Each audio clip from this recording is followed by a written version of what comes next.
Welcome to Many Happy Returns, where we aim to make you a better investor. I'm Roman. And I'm Michael. The investment world is full of attempts to milk us for fees and capital. But how is it done? Simply take a humdrum product, dress it up in exciting clothes, and sell the dream. Is your active fund secretly tracking an index? Who's actually paying for that champagne lunch with your financial advisor? Slick, deceptive, and expensive. Today we coin a new term for this phenomenon: dreamwashing. And in today's dumb question of the week, do you need a financial advisor? Okay, let's get into it. So Roman, this week I came up with a new term: dreamwashing. And like all good ideas, it started as a pun and then I've worked backwards to define what it is. So I'm sure you've heard of the term greenwashing, which is basically when a company with less than stellar environmental credentials concocts some sort of PR scheme to make you think, oh, they're actually really green and friendly and eco.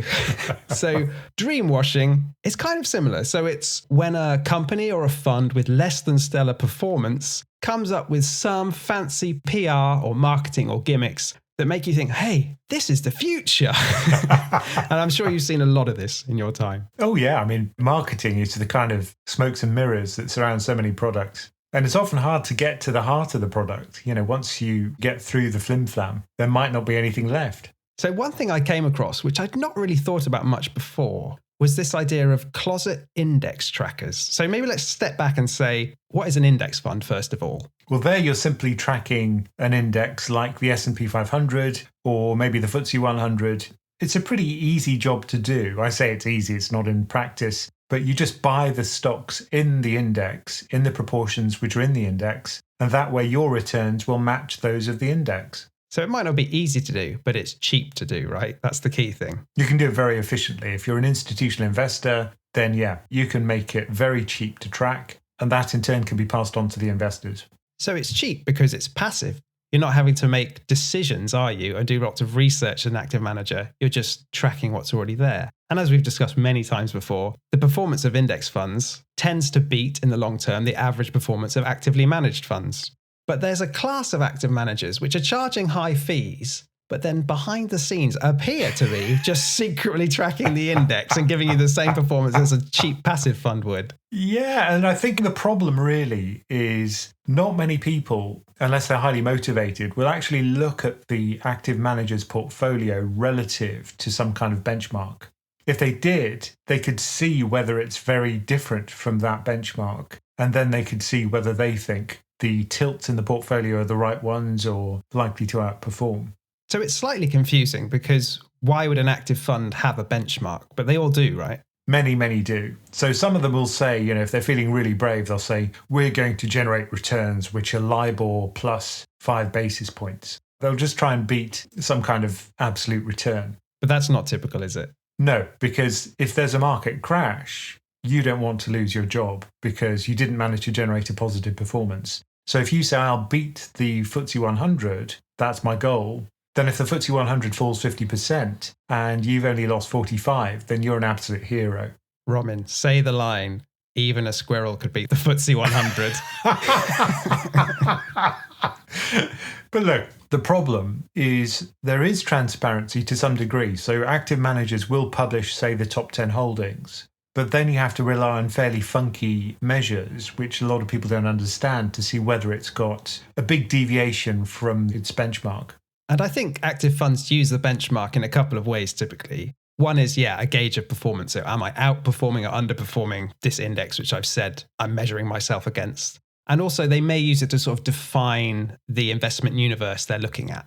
That's right. And as an investor, what you want to know is, firstly, what are they buying? What are they trying to do? So if you know what the benchmark is, then you know they won't go completely crazy and go off-piste and suddenly start buying some kind of crazy meme stocks. So if it's a global equity fund, maybe they'll use MSCI World as a benchmark. If it's an emerging market fund, they'll use some kind of MSCI EM index, perhaps, or the FTSE EM index. So this idea of closet indexing, an active fund saying they're going to do something whizzy and beat the market, but then just actually implementing a passive strategy secretly. What's in it for the active manager doing that? Well, far be it from me to be a kind of defender and apologist for active managers, but let me outline a scenario in which this might happen. So let's say we're running a fund. At the beginning of the year, we have a big tilt, maybe we go overweight energy, and in 2022, we do really well.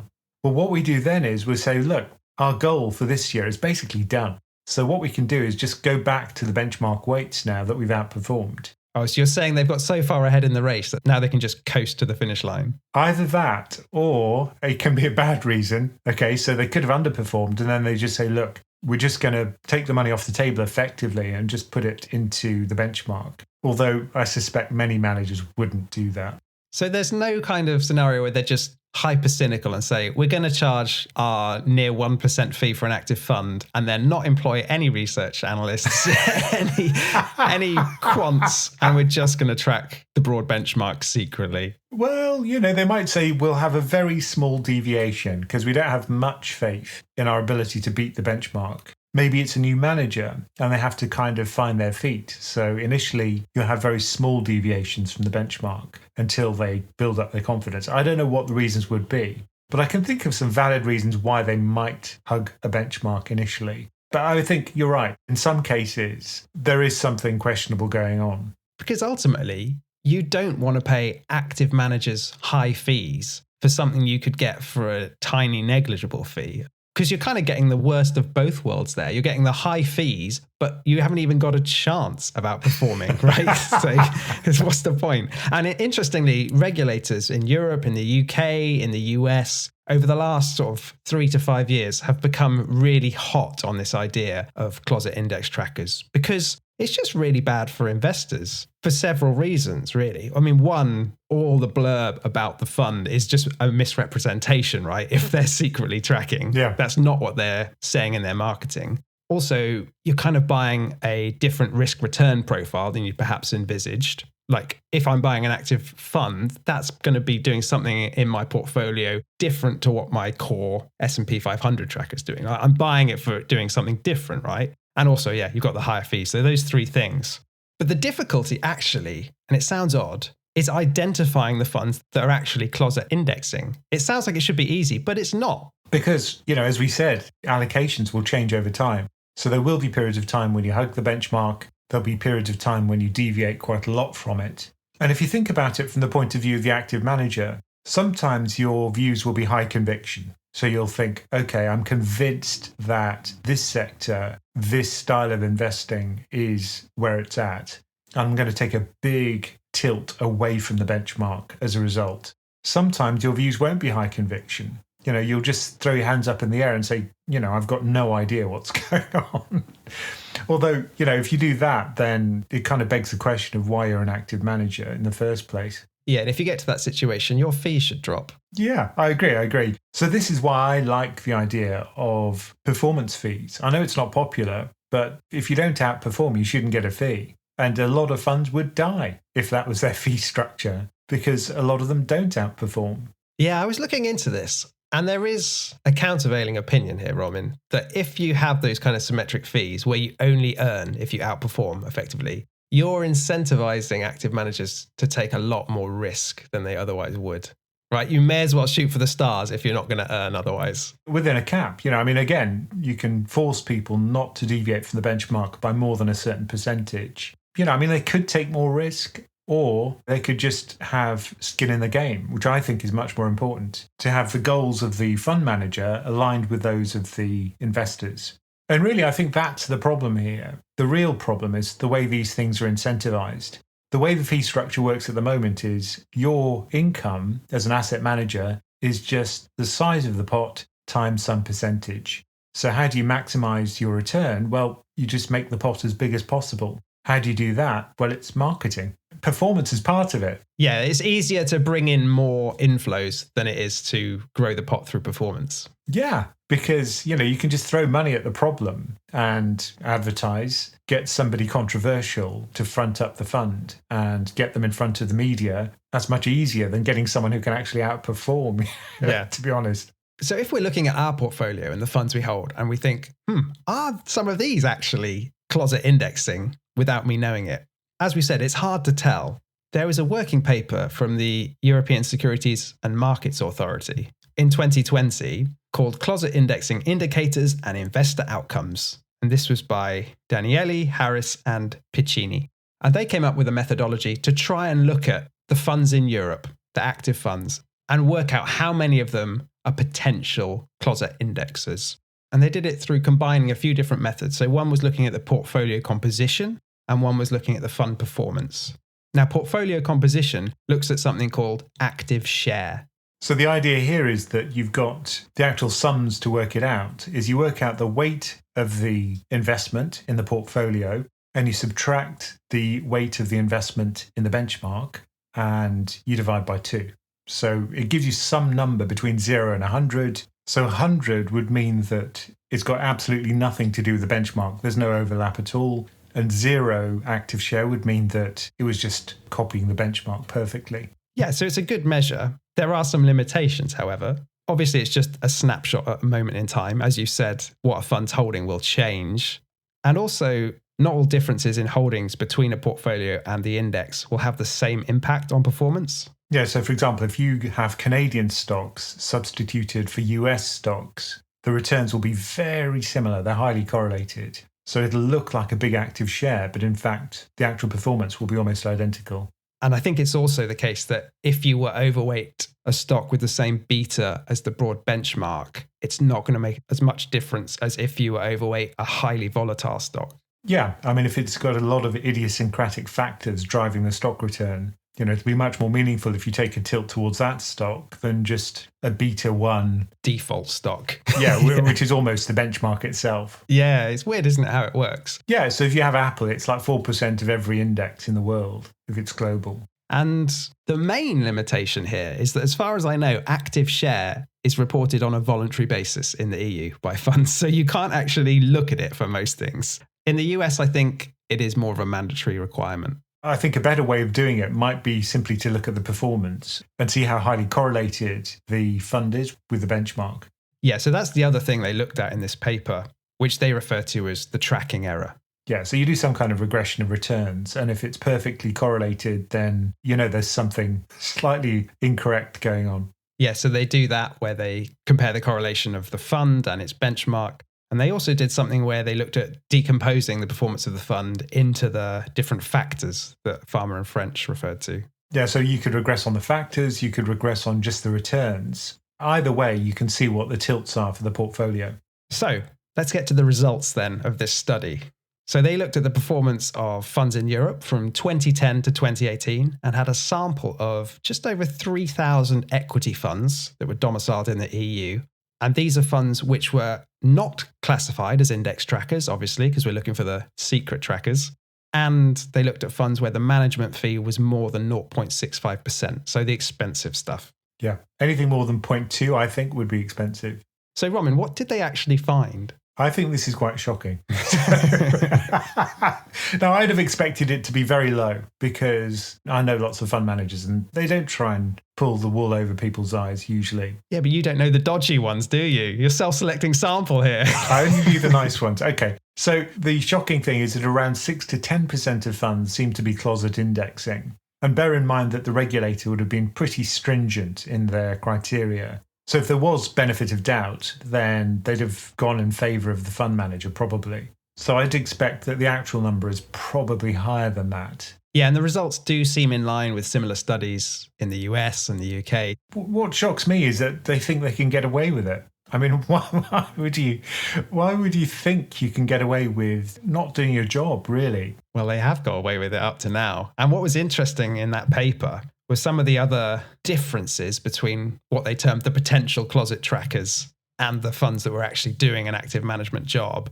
Interestingly, the potential closet indexers tend to be larger funds than the average active fund, and younger funds tend to be more active than older funds. Because you said, maybe they take it easy at the beginning and hug the benchmark while they get their feet. Well, it seems to be the other way around. When a fund sets up, maybe they've got all the bright, whizzy ideas. They're all excited to get going. And then over time, it just drifts down towards the benchmark. So once you hit $1 billion under management, it's feet on the desk, crack out the whiskey and the cigars and hug the benchmark. I think so.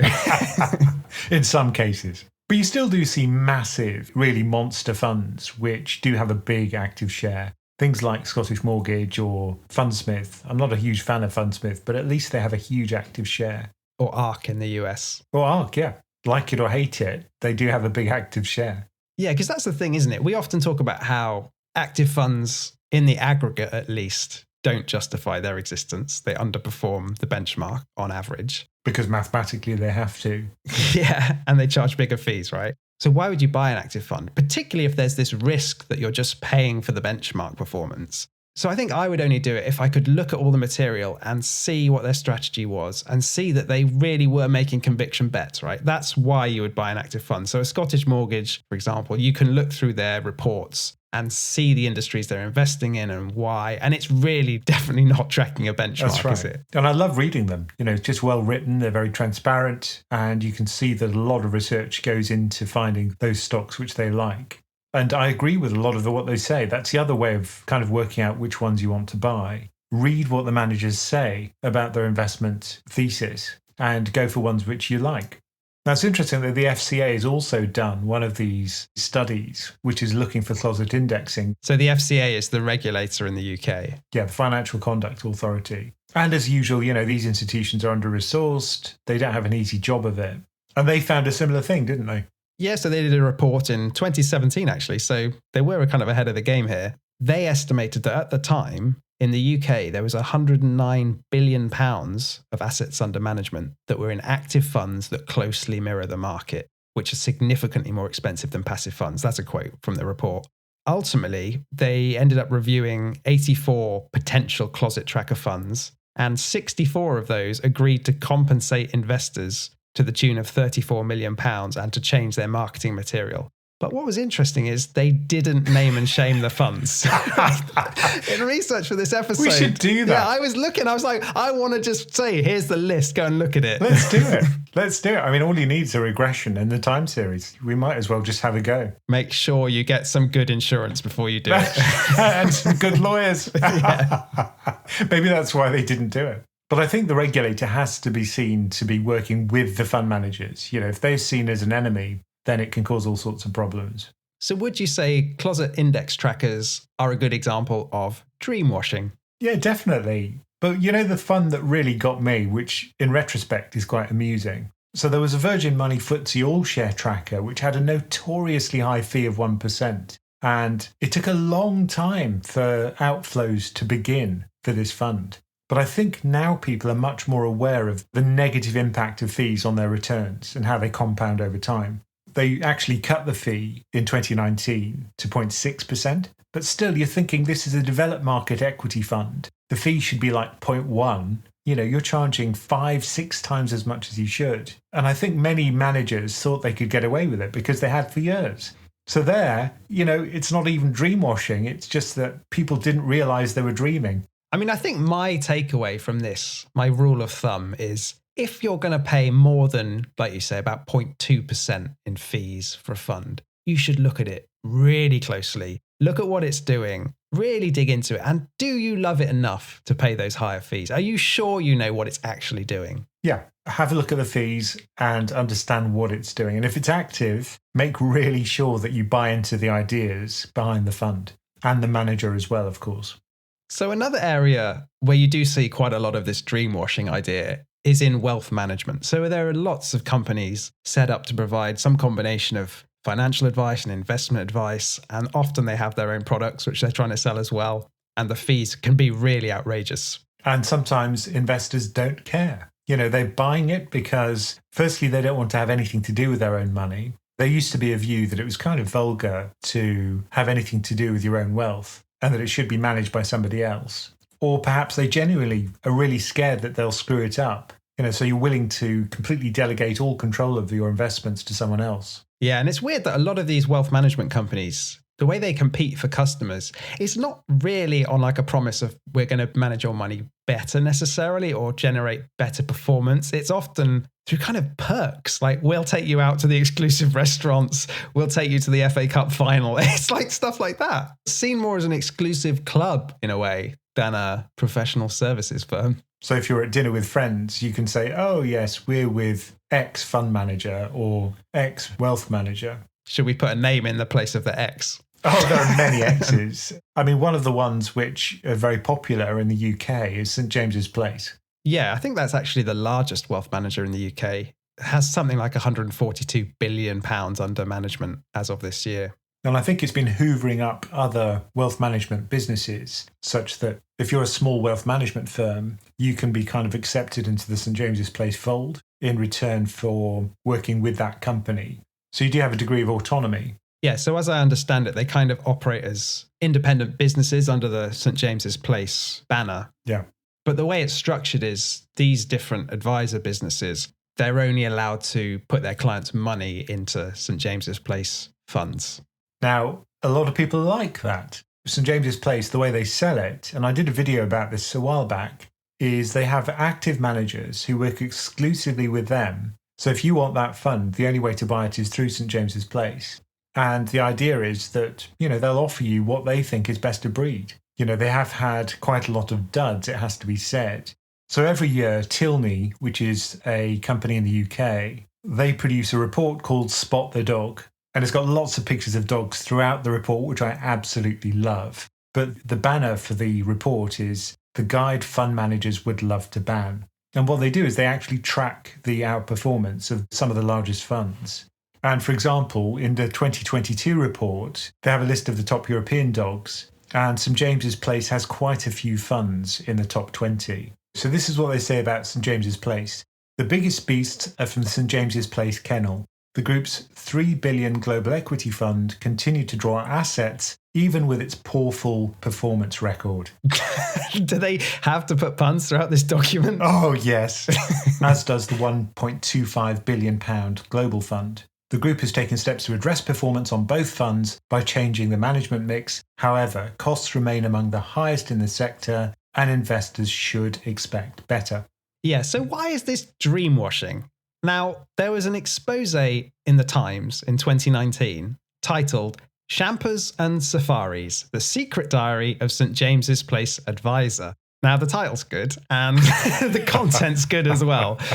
So it starts off by kind of discussing the perks, effectively, that advisors were getting from St James's Place, at least at the time, where they were getting cufflinks potentially worth over £1,000, like 18-carat white gold. They were taking their advisors on cruise liner trips and safaris to Zambia and South Africa, going to see the pyramids. Now, it's a cliche in investing, isn't it, Roman, to say, where are the customers' yachts? But where are the customers' safaris?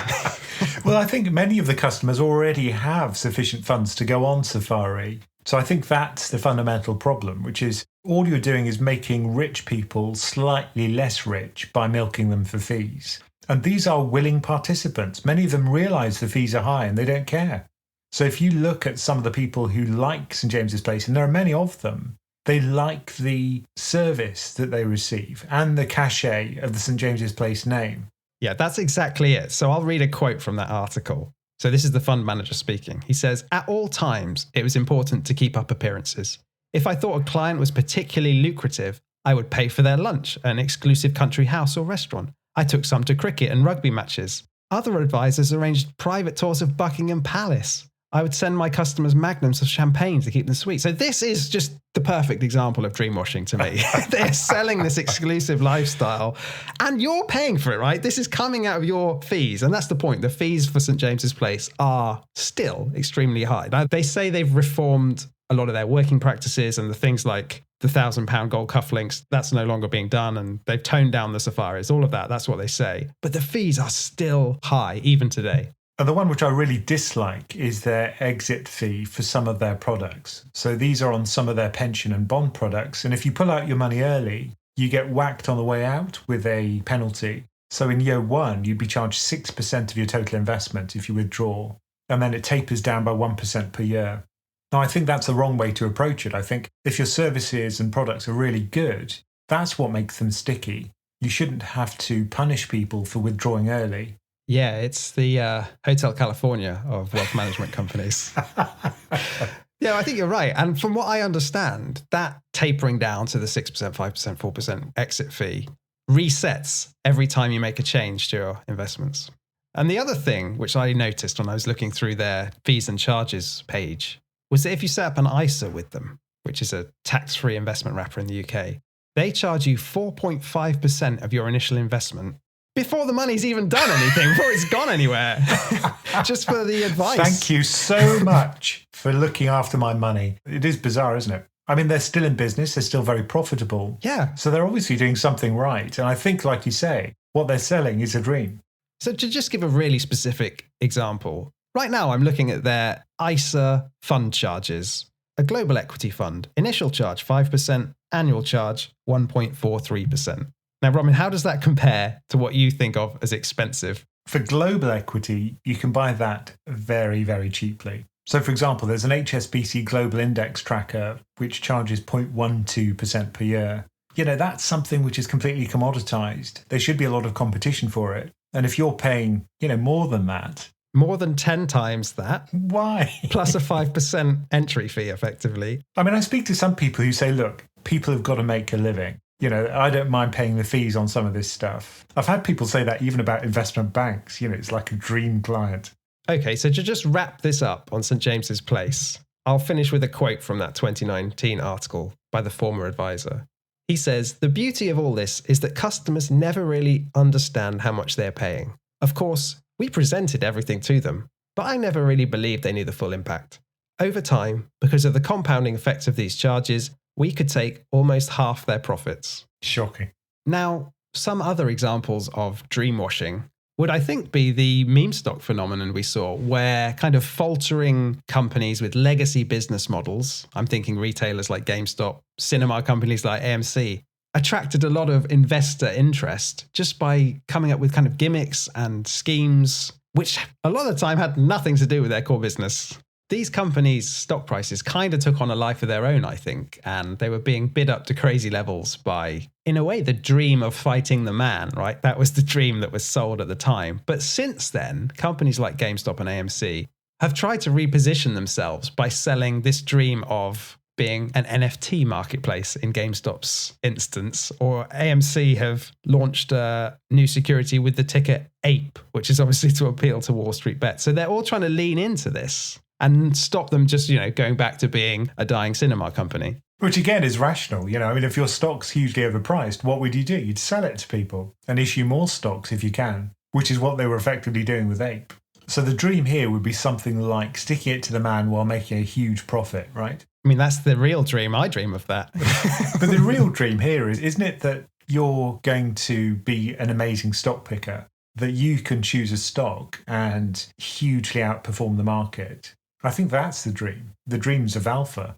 I think so, yeah. But the interesting thing is these companies have to just keep up their prominence by coming up with wackier and wackier gimmicks. So GameStop launched a partnership with FTX, the cryptocurrency platform, and then quickly wound it down. But I like the CEO of AMC, who has just really leaned into being a meme machine. So he's, for instance, constantly on live interview streams on the internet where his webcam accidentally falls downwards and shows he's wearing no trousers. Brilliant. Who'd have thought that would be a genuinely good CEO marketing strategy? But it seems worked. to work. Yeah. But he's also done things like invitations to exclusive movie screenings with him in attendance, free tubs of popcorn, allowing small-scale retail investors to ask questions on the earnings calls, which I like because it really annoyed the sort of Wall Street analysts that they had to listen to all these questions from meme stock punters. And then maybe the sort of memeiest of all of the things they did was to purchase a 72,000-acre gold mine, or at least a share of it. And the justification for that, I mean, who knows? That was just madness. But like all dreams, I think the problem with this one was that eventually people woke up. And with higher interest rates, we've seen a lot of these things collapse, these meme stocks. Yeah. For a while, it was a good way of targeting, I think, new retail investors. But there's an example of dreamwashing which targeted more sort of supposedly sophisticated, experienced or institutional investors.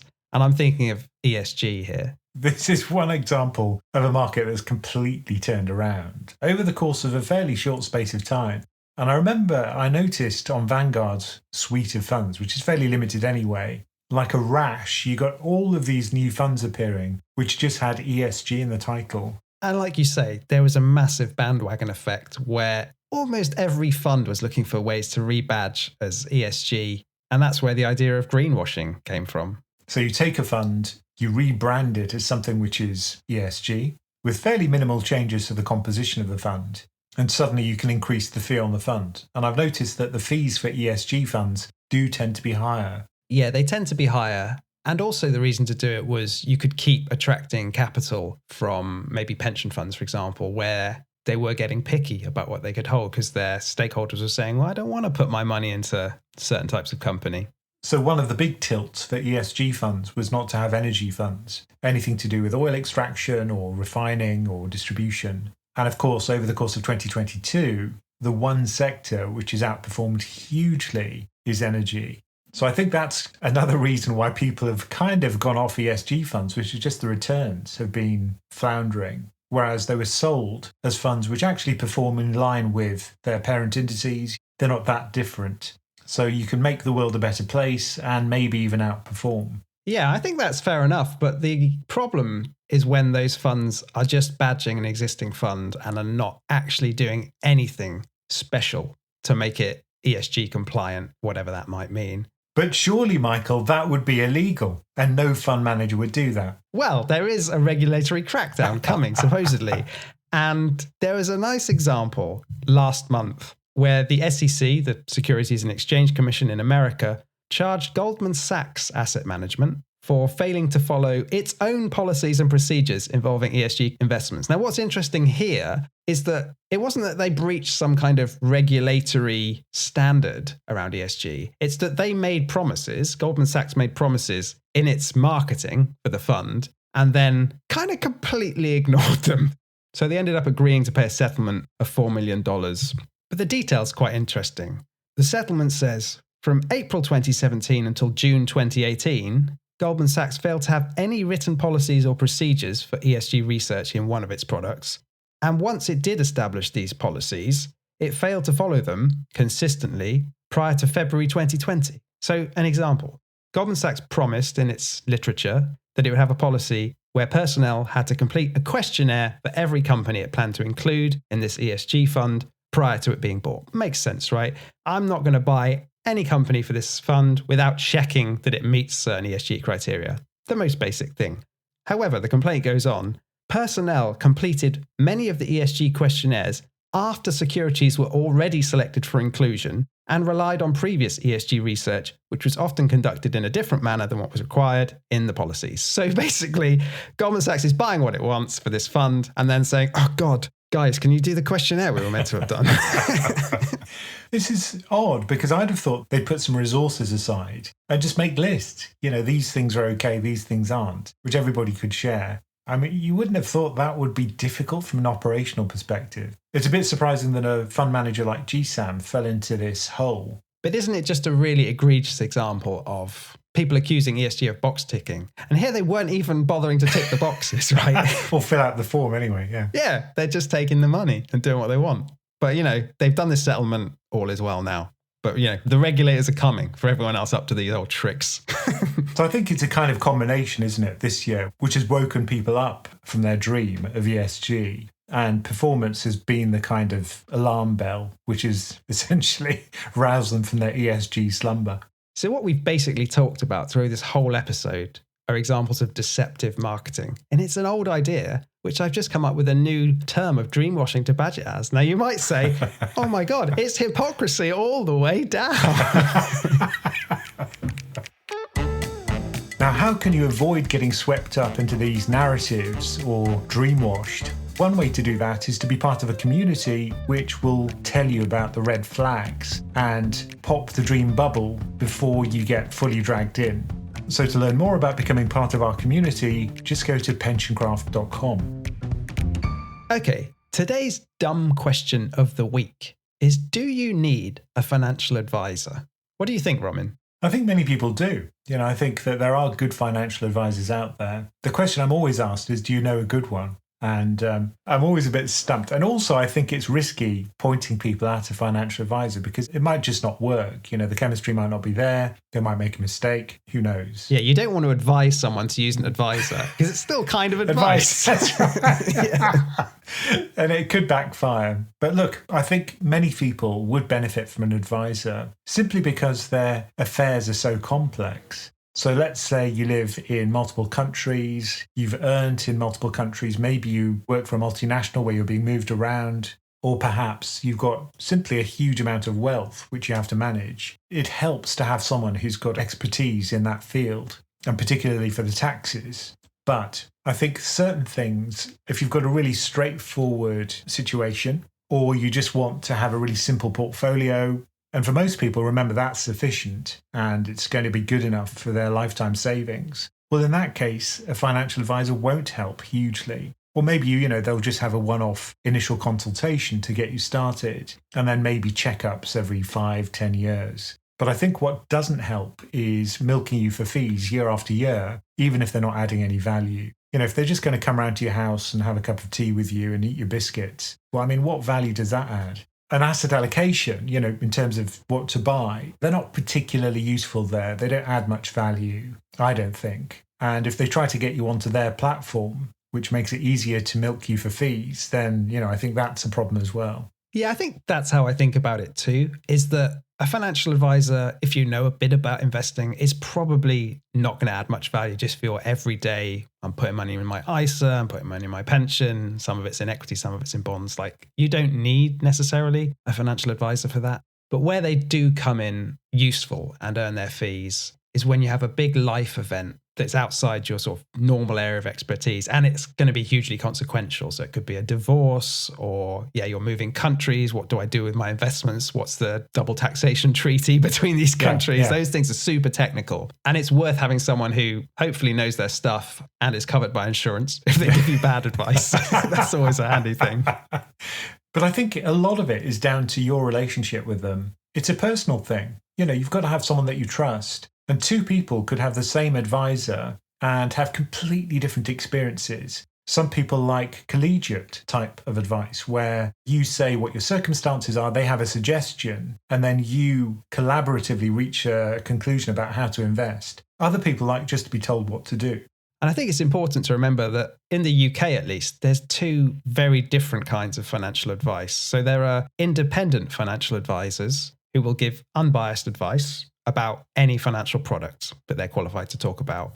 And then there are restricted advisors, which will only point you in the direction of a limited range of products, often of one specific company. So St. James's Place might be an example of one of these kind of advisors. Now, if it was me personally, I would only ever use an independent financial advisor, and preferably one that charges a flat fee and not a percentage of the assets under management or something like that. Or try to force you to use their platform, which I think, I don't really want. And I think my problem would be I'd be a real pain in the arse. I can vouch for this. I just question every single judgment they made about what to invest in. But I doubt they'd even try to tell me about asset allocation. I think they'd just throw up their hands and just roll their eyes and say, look, do what you want. If that's the point, everyone's unique, right? And you know about asset allocation, probably more, right, than most financial advisors. But what you don't know about maybe is the tax law in Argentina or wherever you're going to have to run away to. Yeah, that's right. When we kind of do our take the money and scarper. Yeah. But look, I think everybody would benefit from some form of financial advice at some point in their lives, just to get a second opinion as well. But I think it's important to understand what you're going to get out of the relationship and what you want from the relationship before you walk into that office. Have a list of questions which you want answered and just see if they pass that interview. And don't rush into any decisions, right? You don't have to invest there and then. Yeah. Go away, have a think about it, run it past whoever else if you're outside your area of expertise. I think that's important. And it is a relationship. Just be aware of the fees that you pay. They may not like having that discussion, but it's very important. And the other thing is there are certain actions which you cannot take under the law without seeking financial advice first. So one example of this is you are not allowed to transfer out of a defined benefit pension scheme, which is guaranteeing you retirement income, into a defined contribution scheme where you're taking market risk effectively without taking expert financial advice first. And this is if there's more than £30,000 in the pot. And there was a huge mis-selling scandal, wasn't there, where British Steel employees were misadvised to move away from their pension fund by advisors who got some kind of fee, I believe, contingent on people moving. I believe the regulations now in the UK should more or less outlaw advisors taking commission. But really what you want is someone who's a fiduciary, who treats your money as if it was their own and really does act in your best interest. And, I think, to be fair, many financial advisors do see themselves as fiduciaries and they do enter the industry to try and help people. Yeah, I think that's right. It's just sometimes hard to tell which is which. I mean, in terms of finding someone, there's a website called unbiased.co.uk, which only includes these independent financial advisors, and you can sort of see testimonials and reviews. So maybe there's a place to start. Yeah, but don't ask me. Don't ask Romy. Thank you for joining us for Many Happy Returns. Do send us your questions, no matter how dumb, at the email address mhr@pensioncraft.com. And do remember to check out PensionCraft.com for all the information about our membership and investment coaching options. Many Happy Returns is a PensionCraft production, co-hosted and executive produced by Romy Nakiza and Michael Pugh. This podcast is for informational and entertainment purposes and is not financial advice. We do not provide recommendations or endorse any decision to buy, sell, or hold any security. We cannot be held responsible for any actions listeners may take, and investors are encouraged to seek independent financial advice.